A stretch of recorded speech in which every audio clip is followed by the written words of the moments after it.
just kind of give you a synopsis up to this point of the season on offense. I think, like Coach said earlier, we started off playing two really, really good football teams in all phases, and particularly the defensive side of the ball and the teams we play, there's a lot of speed, and our team, we took a while to kind of catch up to that speed, and I think after playing Grand Valley and kind of regrouping and figuring out things that we were going to be good at, we figured we need to start getting the ball a little bit more to playmakers and not rely so much on dominant offensive line play, which we thought we had, and we do have a great offensive line, but we've got some really good skill guys, and so we kind of made a concerted effort to start getting the ball a little bit more to guys in space, both horizontally and vertically, and I think that helped out our offensive line. So really happy with the way that we're progressing, and obviously we put some things together last week in terms of putting some drives together and having some explosive plays. That's where we really need to get better, and we did last week is the number of explosive plays that we're putting together. Do you feel like last week's game was probably the offense's best performance of the season?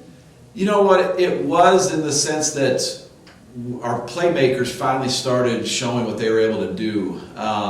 We created some looks and some formations for that defense where it allowed our guys to do some things in space, and it created some big plays because of that. And so I think that's what we want to try and be, and that helps out our offensive line when we do that, and we space it out a little bit, and so it was good to do that.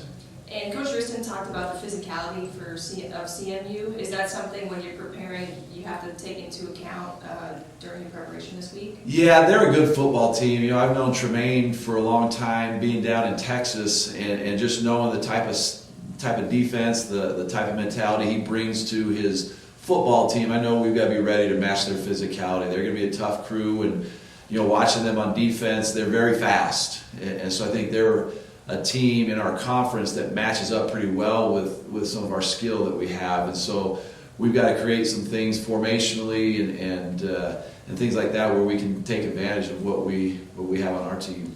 And then when you come off a win where you guys put a lot of points on the board, that was probably the first time this year that you probably were able to do that. So mentality-wise, how does that help you guys moving forward?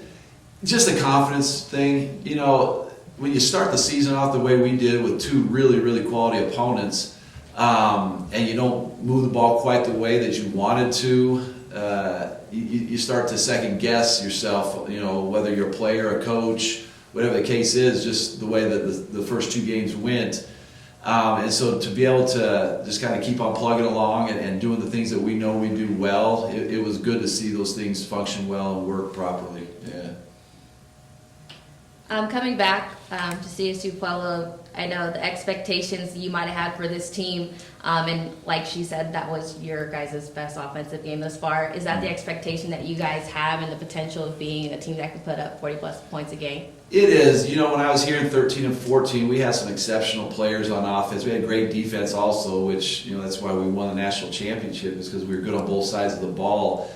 I think the last couple of years leading up to this year, the identity on offense wasn't quite what people wanted her, and that was our goal, is to not just have people think of CSU Pueblo and think of great defensive football. We love it as an offensive staff and offensive players where we have great defense, but we want to be able to establish a mentality where people fear what we do on offense also, and that's kind of we're changing the mentality and the culture with that, and so that's been the process, and I think we're moving along with that.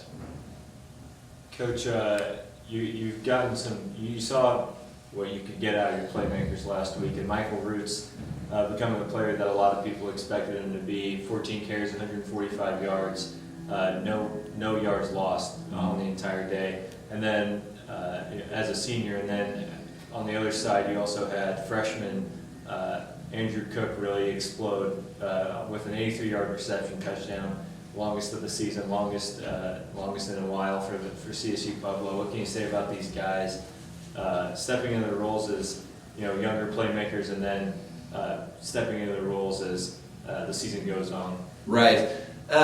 Just kind of what I mentioned before is we've got some really talented playmakers, guys that can do some stuff in space, Michael Roos can do stuff when he has a little gap that's created by the offensive line. It's kind of up to us as an offensive staff to put together a plan where we use formations, we use shifts, motions, fly sweeps, whatever you have it, where we can maybe confuse the defense a little bit and create a gap, create a lane where we can use the speed.